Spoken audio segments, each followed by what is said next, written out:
My name is Hari Krishnan. I'm a volatility macro-focused hedge fund manager. I specialize in volatility, and I'm also the author of a book called The Second Leg Down, and I'm in the process of writing a second book called Market Tremors, which tries to identify the root causes of crises. How do most investors think about hedging? Most investors hate hedging. I think it's a waste of time, and the reason they think it's a waste of time is they view it as a line item on their list of manager allocations. And what happens is that most strategies tend to make money most of the time. So they go up like this, with blips on the downside, so they're negatively skewed. Whereas hedging is kind of the reverse. It trundles along on a downward slope, but should make you a huge amount of money if there is a material event in the markets. So most investors hate hedging because markets tend to be in a bullish phase most of the time. So hedging looks pretty much like a dog in those phases. And the temptation is to cut out the hedges when conditions are good, when the going's good. And then suddenly when there's a sell-off, conditions change. How do you think about hedging? In my view, hedging is a necessity. Why? Because even though we have views, and as money managers in general, we get compensated on the basis of our views, we don't know for sure. Now, if we did know for sure, life would be easy. We could just cut our positions if we felt that conditions were worsening. But the reality is that we don't know for sure what's going to happen. So hedging is a very viable way to control our downside in the absence of certainty. How do hedging strategies work in practice? The way I think about hedging in general is I need to work with clients because hedging ultimately is a kind of an interactive process. I need to know how bad the situation is for the client, what market conditions are, and how I might best respond to that combination. So that's something that I focus on. Now, the way I think about hedging is that hedging is expensive over the market cycle. So if you look over the market cycle, markets tend to go up, at least risky assets do. But there are times when volatility is cheap, and there are other times when you're just scrambling to survive. So the way I think about hedging is that it's regime specific. In quiet markets, there are all sorts of wonderful hedges you can do that are cheap, that are volatility based, that look just like a private equity investor would think about in aggregating positions in terms of finding real value at a specific point in time. Now, you can do that by buying volatility because in my view, volatility tends to cycle and it follows the path of fear and greed in investors, in their mindset. But as conditions worsen, it's necessary to think of more efficient hedges that may not protect you all the way down, but are not egregiously expensive. Now, one of the key points in this is that when there is a leg down in the markets, investors tend to scramble for insurance, they tend to overpay, and that's exactly when you don't just want to be diving into the same trade everybody else is diving into. Now, a key point is that options trading is quite different from delta one or directional trading, and that needs to be taken into account, which is what I do in the book. Yeah, there was a question about regime-specific hedging. And I use an old phrase, which is that every dog has its day. It's kind of a dumb phrase, but it works really well for options. Why does it work well? Because you could come up with the most ridiculous option strategy, buying certain strikes, selling other strikes, buying maturities, selling other maturities, and you get this hopelessly complex, convoluted structure. And most people would say that's a waste. And it would be, on average, but there must be some scenario where that's pretty good. So that dog, that ridiculous structure has its day. Even the stuff you come up with that you backtest rigorously, which is a big part of my book, my first book, which is that there are certain structures that are very well conditioned to certain market regimes. Even those have holes. And so the way I think about hedging is that you need to be very regime specific. Basically, if I had to write what I've written on the back of a postcard, I would say this. In the early phases of a crisis, buy volatility. Buy fear. Bet on the fact that the market may be increasingly scared after a very quiet, upward-sloping bull market. Now, once the fear gauges, once the fear indices go up, whether it's the VIX, the currency VIX, some measure of swap spreads, whatever, once that goes up, hedge the downside directly. Don't focus on sentiment, focus on direction. So the main theme of the book is to say, hedge against sentiment changes early on because people tend to be overconfident in the early phases of crisis, and then hedge directly and cheaply as the crisis gets worse. What are the preconditions of a financial crisis? There's been a question that's been raised, which is, how do crises develop? And I've been working on this a lot, and that's the sort of the headline theme of my second book. And the way I think about it is that there are different time horizons where crises develop. They're kind of flash crashes over short horizons, and they're credit unwindings over longer horizons. So let me focus on the longer horizons. A lot of people say that when the central bank, whether it's the Fed or the ECB or somebody else, when they expand their balance sheet, that's bad for equities because there's a debt overhang. That's far from the truth. The truth is that the more debt that is out there in the markets, in the economy, the more deposits there are in banks for corporations and individuals. Now, when that's the case, the so-called economic theory of spending power or aggregate demand goes up. So that should be good for equities. That should be good for risk assets. The danger is when that debt overhang contracts, which is exactly the scenario we're in now. We're in a scenario where the central banks like the Fed, which may be operating on close to $4 trillion of balance sheet expansion at this point, has created huge amounts of deposits in the system. And those deposits have chased risky assets in the absence of yield. As that changes, as that contracts, that's got to be bearish. That's structurally bearish. And we've seen that. And what you can say is that even though not every credit crisis is the same, everyone rhymes. They might not be identical, but they rhyme. And the way that they rhyme is that credit contraction from a high level tends to be a leading indicator of crisis. Why?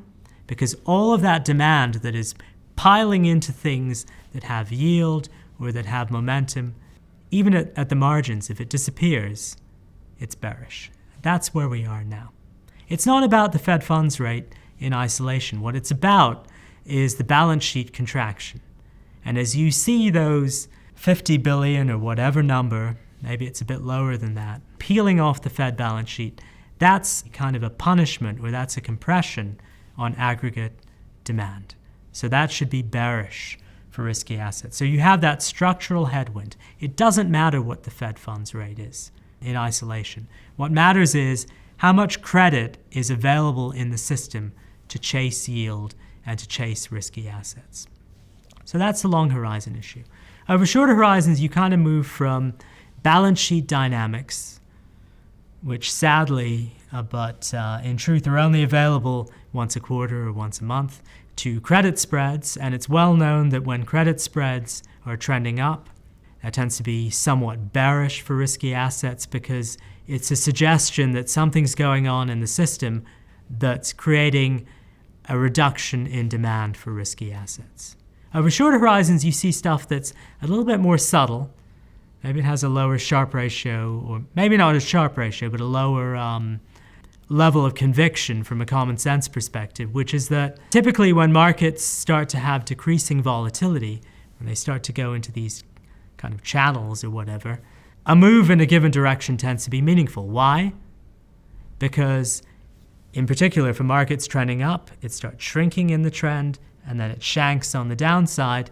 You know that a lot of people have their stops in place. There's a lot of late money, late hands in the market, and they're going to be forced out if anything dramatic happens. So you have situations where a contraction in volatility is actually indicative of rising risk. So While I'm not a technician, and I will not present to you technical ideas, what I will say is that contracting ranges are not necessarily indicative of reduced risk, but of greater pressure given a move of certain size in the markets.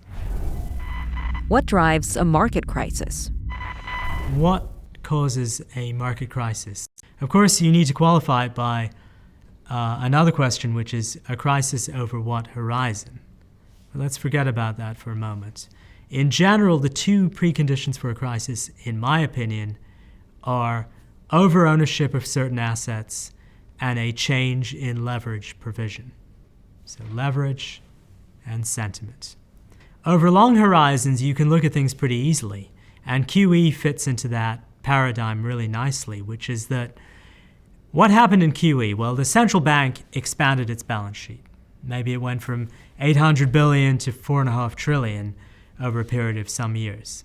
Now, what does that mean? That there was a huge amount of new debt that was issued.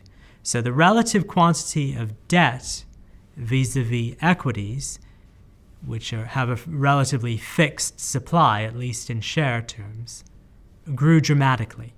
So for people who had fixed allocation schemes, they had to go into equities. Whether equities were overpriced or not, whatever the P to E or P to revenue or P to dividends or whatever ratio you wanted to look at, they needed to meet their asset allocation mandates, their strategic mandates. So that was very bullish for equities. Now, what do you have happening when the supply of treasuries goes down? The reverse. Basically, bonds and cash are in scarce demand. Equities are maintaining a constant supply. Now suddenly, they look overvalued. So you have this overhang which is structurally bearish for equities. Now that's an important point. The other point I would mention is that it's not only a function of relative levels of ownership, but also a function of the relative amount of supply of credit. The more credit that's available, the more excess credit that's available, the greater the level of deposits in the system. Whenever somebody on the other side of the table, I don't know who he or she might be, or it might be, takes a loan, the person who took the loan spends it on something, and that results in an additional deposit. That deposit has the potential to be spent in some way, namely toward a risky asset. So that creates additional aggregate demand. Now, when you pull that out of the system, that demand goes away. So that should be bearish structurally for equities. So I think we're in a phase where there are headwinds over longer horizons on the equity market. And you can use that paradigm very directly. What's your view on exchange-traded products? Well, there was a question about what do you foresee, what do you envisage as the outcome of this huge proliferation of exchange-traded products, whether they're funds, notes, or whatever. Now, what we have seen, and I'll try and be as timely as I can be, is a sharp increase in the quantity of these products, followed by a slight decline in the final quarter of 2018, which coincided with a sell-off in the markets. Now, what's my view on these? Well, is it the devil or the angel that you wish to refer to within me? I'll start with the devil. I hate those things. And when I was a macro manager, I used to have a dedicated short basket of badly designed exchange-traded products. And there were so many of them. It was a wonderful area for examination, for looking at things. One of them was the levered ETFs. So if you have an asset, it could be any asset. It could be corn. It could be anything, really. If that asset tends to mean revert over daily horizons, so there tend to be choppy dynamics from day to day, a levered product is the worst thing you could possibly invest in. Why? Because every day that it goes up, the position grows in size, and every day it goes down, it contracts in size. if the asset is mean reverting, that's the worst strategy you can invest in because you're overscaling at the worst times and you're underscaling at the worst times. That was a good case in point. The other case is kind of a ownership-related one, which is a point that I talked about previously, which is that, there have often been studies, there have been various analyses of bubbles. And Didier Sonnet, and my French is not great, so my pronunciation is pretty bad, but he's focused on bubbles where there's an acceleration in the price. So the price starts going super linear or superlinear even in logarithmic terms. So it's just kind of scooting up at an exponential rate. And we've seen that with Bitcoin, which subsequently had a crash. We've seen that in China, which Sonnet pointed out as well, which had a crash, and various other markets.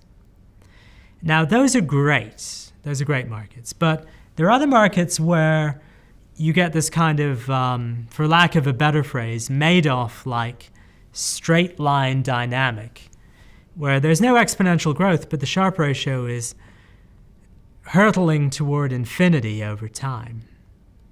And you know something's up, because it's not possible, at least in my view, to generate such outrageously high Sharpe ratios, such outrageously high risk-adjusted returns without high-frequency type trading algos over longer horizons. The overarching point isn't that you see necessarily exponential increases in price, but that you see sharp increases in, or radical increases in Sharpe ratio, no pun intended, and those are indicative of potential bubbles.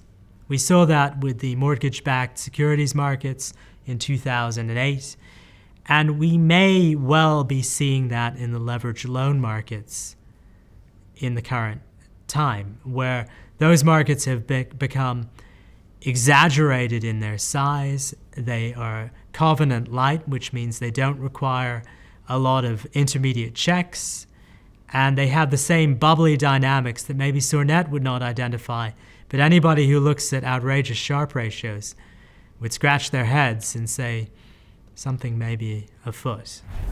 What's the role of AI and machine learning in markets? How do I deal with increased automation in the markets? What's its impact? And is it still possible to make money in that regime? Let me first give you the doomsday scenario. The big hedge funds, the big asset managers who use a lot of machine learning are using it well relative to what it's supposed to do. They're applying sophisticated algos.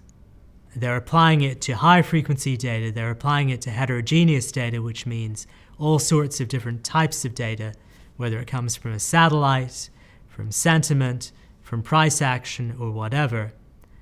And they're doing it better than the average Joe, which includes me, could do. So that's creating a lot of compression in alpha in the standard strategies. Now, the people out there, and there are many people out there, and many of them are very talented, who focus on risk premia, they've been beat to the punch. They've been beaten to the punch because the algos know all of the risk premia that are out there. They know all of the sustainable sources of alpha that are out there because they're looking for structurally stable sources of return. Let me think of myself as a machine learning algorithm, which I'm not. But let's imagine that I was. Now, if I were, what I would say is this. If a lot of data is coming in and it's confirming what I know or what my inference rules are, what my inference engine is saying, I'm super solid in my next bet. And the more data that comes in that confirms my view, the better off I am, and the more confident I am, and the bigger the sizing of my bets. And that's, whether it's Bayes' rule or any other inference engine rule, it's all the same. The danger is that if all this data is coming in at this polynomial or exponential rate, and it's all confirming what I already know, given that I'm this inference engine, I'm not a human, I'm an inference engine, it would take a lot of data to change my view. And Humans are not as good at being accurate as computers, but they're better at smelling out rats than computers are. So if something has changed dramatically, the computer won't know. They're just saying, this is an outlier, but it's 2 or 3 standard deviations away. It's okay, it's within my distribution rule. I won't chuck out my main modus operandum. I'll just keep going until I get more negative signals. Whereas humans might say, well, a computer is really good at trading 10 lots every time, really steady. I might trade 9, I might trade 11, but I'll never trade 1,000,000 lots if that's my budget. Whereas a computer might not be able to distinguish between something that's radically different from what it's done and common sense. I think that's one issue with computational problems, which is that if you have this overlay of regimes where we've been in a very quiet, calm environment until October 2018, and now we have some rockiness, some jaggediness.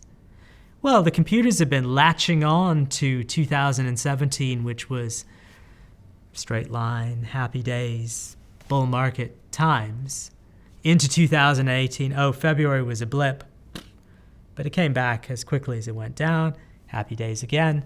So the computer's like, or the algo's like, life's still good. All the stuff I latched onto in the bull market, it's still valid.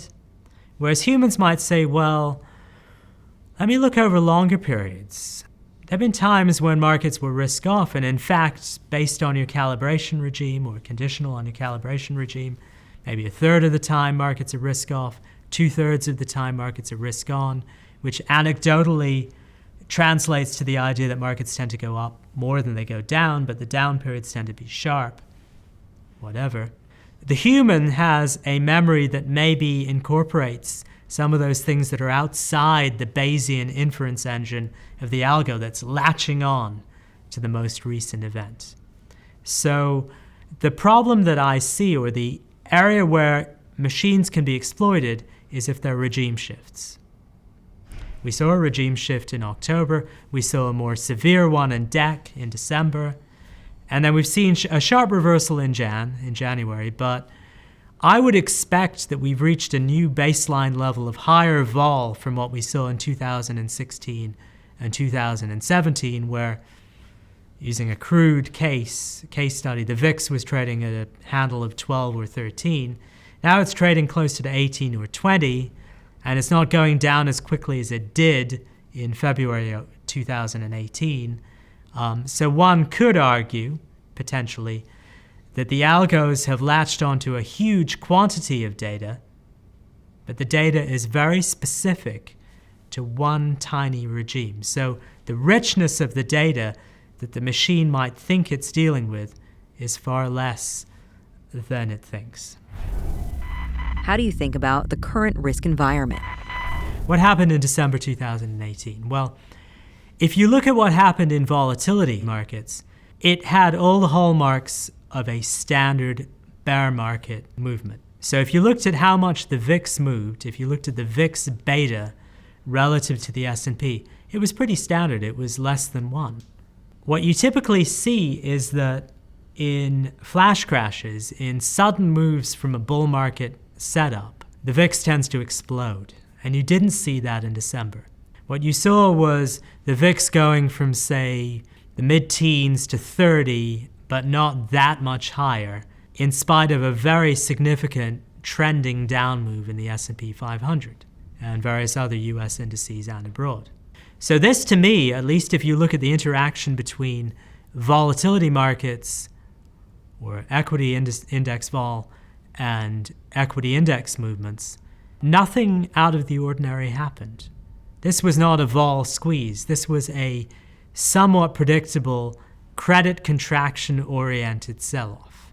Now, if you operate on that assumption, what you can say is that in the absence of some exogenous shock, which I can never control for, this has all the hallmarks of a choppy, perhaps bearish market going into the next year. Now, there's been a strong, if not super strong, rally since Christmas Eve to the present, which is mid to late January. That may persist, but it's occurring at a higher level of volatility, of equity vol. Now, you don't have confirmations from the volatility in other markets. Currency vol is still pretty low. Rate vol has not exploded, but rates are in a kind of an awkward situation where there's a two-force action taking place where short rates are going up. At least they've been signaled to go up at least a little bit in the next 12 months. But at the same time, there have been some fluctuations in risky assets. Equity vol has gone up, so that's kind of compressing rates, at least at the longer end or the mid to longer end. So you have this kind of tug of war going on in rates, which compresses realized vol and hence implied vol. But equities seem to be operating in a regime that's quite different from 2016 and 2017 and much of 2018, namely, they're choppier. And so what I would expect is that the vol of vol will be higher. The opportunity set for relative value traders will be higher. But if I were an investor, if I were an asset allocator in hedge funds or in active managers, I would focus on ones that can carve out their edge without using too much leverage, without too much borrowing, because that's always a risk. And when the vol of vol goes up, it's great, but it's not a time to get greedy. It's a time to get good returns with modest leverage. And I think that's where we are now. How would you hedge this market? Okay, so the final question was, how would I recommend hedging given the current market environment? Well, as I've said before in my book, the way I think about hedging is that there's a good hedge or a good hedging strategy for any stage of the market. At the end of a bull market cycle, volatility tends to be underpriced. Insurance tends to be underpriced. So it's a good time to just stockpile long-dated options. Let's say puts on the Eurostoxx or the S&P or whatever. As conditions worsen, which they have now, the absolute level of vol, or the equilibrium level, if there is one, tends to go up. So hedging isn't that easy in terms of just buying out of the money insurance because the level of risk aversion has gone up. So what I would recommend in this sort of phase is to be a little bit more relative value oriented. And what I've said in the book and what I would say to many potential investors or clients is that in the beginning of a sell-off, investors get a little bit scared over the short term, but they're not that scared over the long term. And they're not that scared about extreme down moves. So they're good places to still buy insurance. One good place is to go further out of the money. If I were to buy a 10% out of the money 1 month to go S&P put, you might say, well, it's not going to go down there. I don't care whether it goes down there because as a hedger, I'm not worried about the terminal payout for the insurance that I buy. I'm worried about the repricing of insurance. So it's like the old saying goes, if there's a storm in Tokyo, the price of hurricane insurance goes up even though the hurricane may never occur. So I'm trying to make money on overreactions in sentiment. If conditions were to worsen, which I predict that they will in the next year, although there's no saying whether it will be sustained or not, I would move more to gamma-type hedges. And the final frontier of gamma hedging is just following the trend down. But there are lots of relative value option strategies that you can get into that sell the skew, that sell extreme fear, but still provide a range of protection that I would recommend. And I can go into that in great detail. I'm happy to respond to any questions you may have, but a lot of it's in the first book that I wrote, which is called The Second Leg Down.